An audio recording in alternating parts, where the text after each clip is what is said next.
you're thinking about getting into coaching, you've got a skill, and you're thinking that there must be a need out there to help other people with this skill, and you're wanting to somehow wrap this up into an offer that you can sell and hopefully make a bit of cash, hopefully leave your job, maybe you're already started that motion and you've got a few clients and you're really just wanting to ramp things up and start making, $10,000, $20,000, $30,000 plus per month and kind of live on your own terms, really. One of the things that might be holding you back, though, is not knowing exactly how to package up that knowledge in order to present it in a way to the marketplace that they actually want it, and it actually does get a specific outcome for your people, right? So in this video, I'm going to just discuss a couple of ways that you can start to package up your knowledge and start to basically craft an offer around that to go and sell that particular set of knowledge and skill set to people, and obviously help them out massively along the way as well. So first and foremost, I wanted to discuss something that it's a very debatable topic, and some folks will lean one way or the other.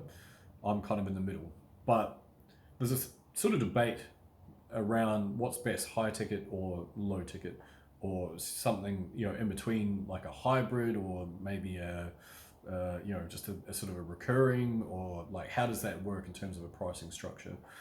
And so I wanted to throw something out there, and whatever your skill set is, and so it could be anything from cake decorations through to, maybe you're a bit of a ninja when it comes to Excel, or you're a programmer, maybe you got some sort of skill online, or like me, you have got like a lot of skill in affiliate marketing, and then it has transcended into other things like agency work and copywriting and just general marketing type skills. And if that is you, then that's cool, right? It's usually easy to package up a skill set such as marketing, for example, to help a business acquire more customers, or deploy an acquisition process to help that business out, so on and so forth, right? But looking at some of the ones that are like, say, a healer, or like, say, you've got some sort of skill around, I don't know, cake decorating, or you built a successful business with cake decorating, for argument's sake, right? And so the question that I pose to you in relation to high ticket, like how do you price your services first and foremost? If you are thinking, okay, I should charge $5,000 for my coaching, some of you, I'll be honest, I've met a few people that are absolutely fucking delusional on that. And I'm like, how would you've done nothing? Like, where's your credibility? It doesn't even look like you've got a skill set on paper. Like, how can you try to do that? It's probably because some sort of like guru has like motivated you into trying to charge what you're worth and all that type of stuff. And it's not that I disagree with that either. I think sometimes it's warranted. I think you should increase your prices. I think you should charge what you're worth, because the thing that happens on the other side of that equation is the person that pays attention. They are usually better clients because they have paid more. They're, ironically, it's a paradox, but their expectations are lower, right? And it's actually easier to sell to those types of folks as well and work with them, because the expectations are just completely different than some of the folks that they save up $100 and they expect the world out of that type of stuff, and it's a little bit of a different playing field. Now, having said that, though, most people don't sit at that level. Most people are the other way around. They think, I don't want to charge too much.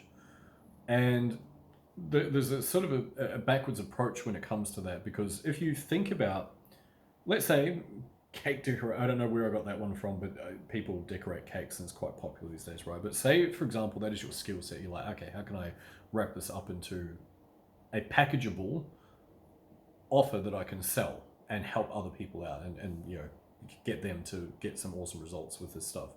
And so the thing to bear in mind is, how much time has it taken you to acquire the skill?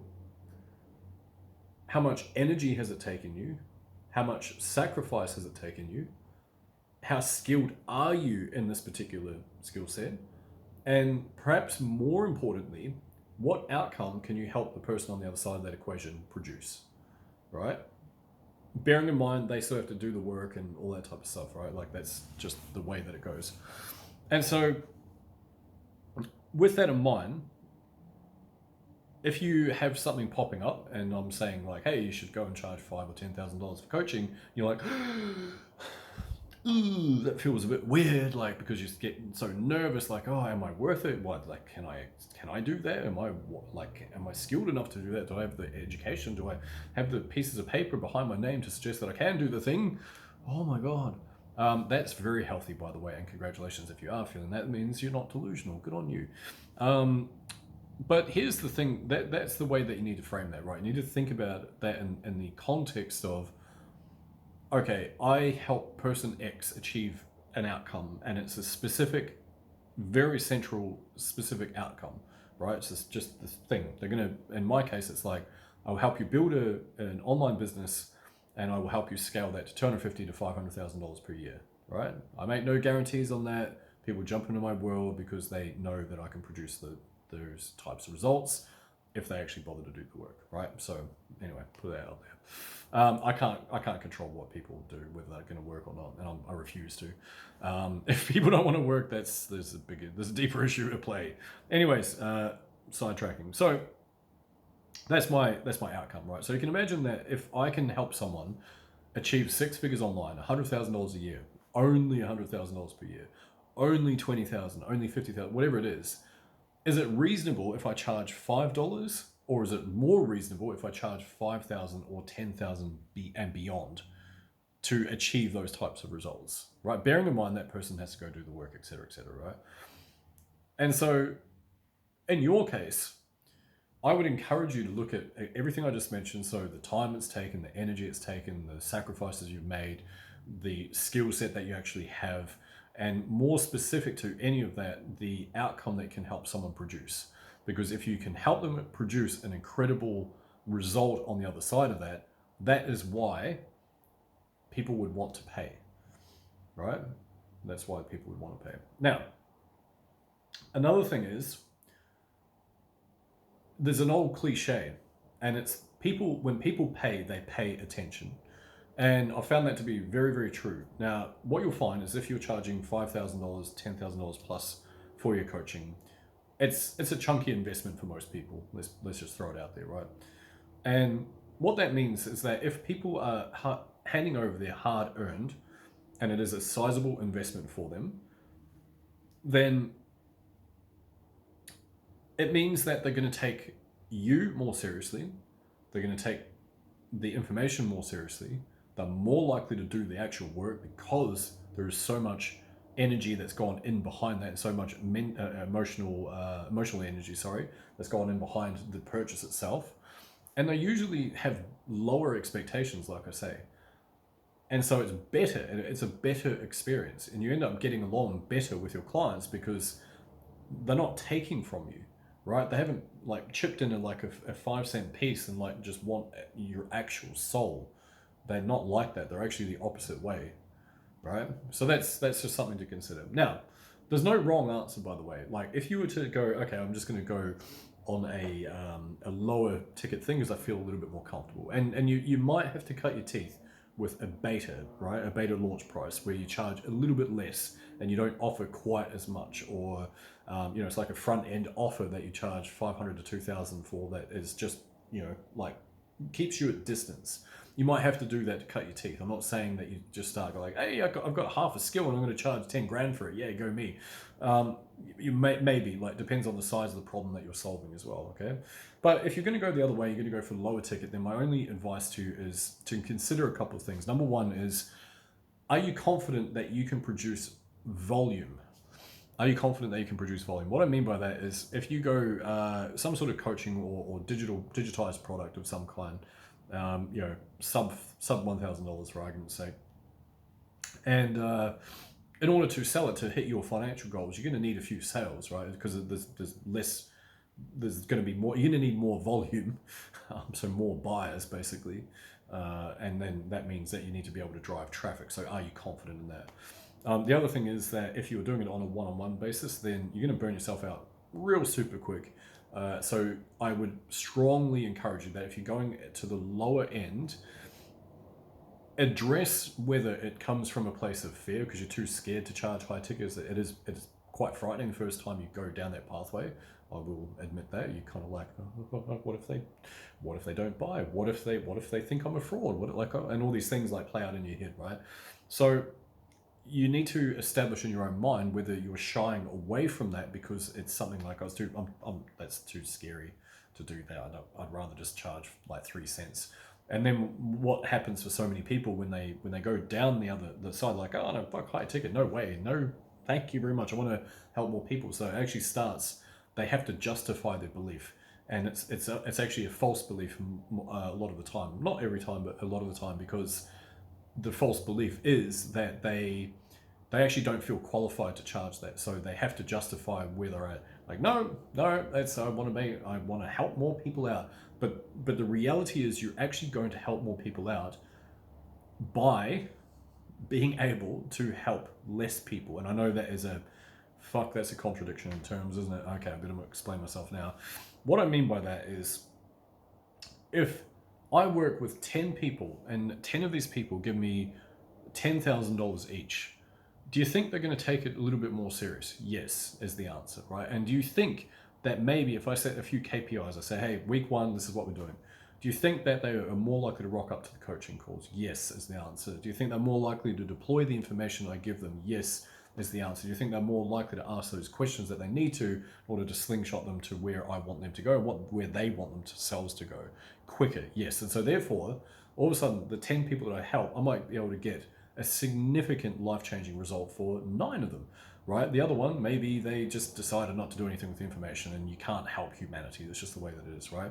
But for the other 9, maybe they go out and they create a multi-six-figure business in their first year. And then that is year number 1. And then what happens year number 2 and year number 3, and then so on and so forth.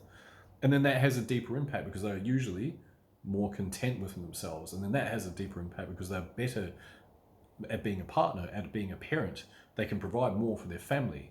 That has a flow-on effect to their, to their communities and their broader family. And then it teaches their broader family something like that person's been able to do X, Y, Z. That person's been able to ascend. That person's doing something completely different than what I thought I had to do. And so therefore, maybe it has an impact on someone else way down the track. Maybe that person then goes and helps someone else out because guess what? They have taken that initial information serious enough to build a proper business around it. And then they help someone else. And then that person gets results. But I can assure you that if you're going the other way and you're going lower ticket, yeah, it's going to work, but you just need to leverage your time because you're just going to give so much energy away if you're doing it on a one-on-one basis. And number 2 is you might, in your own mind, be justifying it because you don't want to do the high ticket thing. And I get that. That's fine. I'm not knocking where you're heading. That's, each to their own, and that's absolutely fine. But like I say, the question asked is, can you drive the volume? Number 1. But then other part is, are you shying away from high ticket because it's really, really scary when you first do it? It's not. It's just money. We just put our own emotional bullshit onto the money and give it a label and then make it all scary when it's not. It's just the most efficient mechanism of exchange. That's all that money is, right? And so that's the questions you need to ask yourself. High ticket, low ticket. The other part of it is, and I kind of just touched on some of that in that as well, but if you're considering bottling up your information, you need to provide a specific outcome to someone, right? You can't kind of just go, I help people lose weight. Cool, good for you. I'm very happy, and it's obviously something that the world needs, so good on you. Making the world a lighter place. Dad jokes for days, I swear. Even though I'm not a father, to the best of my knowledge. This could get awkward. Suddenly I see a lawsuit coming up. No, just kidding. So where's I going with that? Oh man, I lost my train of thought. I hate when that happens. What was I talking about? High ticket, low ticket. Yeah. Oh yeah, specific outcomes. Right. So if you are, you're doing weight loss, for example. So you are a weight loss coach, but it's a very broad thing to say weight loss. Like I'll help you lose weight. Cool, what for? Like, am I a bodybuilder? I just want to trim just before a competition, or to stay within a certain weight class? Am I a fighter and I need to lose weight real rapidly for this upcoming bout and I need to make weight? Am I someone who is of a larger build and so therefore I just want to reduce some of that, the calories, reduce the calories? Is that it? and who, like what stage of life is that person in? Are they, you know, like a teenager? Are they a child? Are they an adult? Are they a late stage adult? Are they a middle-aged adult? Are they a man or woman or whatever else we're allowed to call them these days? I don't freaking know. Only two genders. What did I say that out loud on a recorded line? I don't care. So sorry, I thought I'd never get political on these things, but anyway, there you go. And so the thing to bear in mind is that you've got to be specific with your outcomes, because if you aren't, then you're not going to be able to articulate how you can actually help those people out. So you need to get quite clear on who you're helping and how you're helping them out. And then from there, that's when you can start to package up your knowledge a little bit better, because you know exactly what problems you can solve for what type of demographic, basically. So yeah, that's it. So those are kind of like the big things. I think if you're looking at putting something together, that's probably what I'd suggest.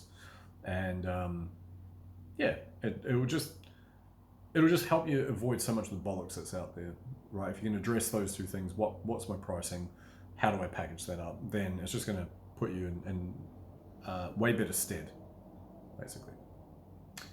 Anyways, on that note, it is a sweltering hot day here, so I'm going to go and turn the aircon on and have a nice cool glass of water. All right, you guys are awesome. I will catch you in the next one. Cheers.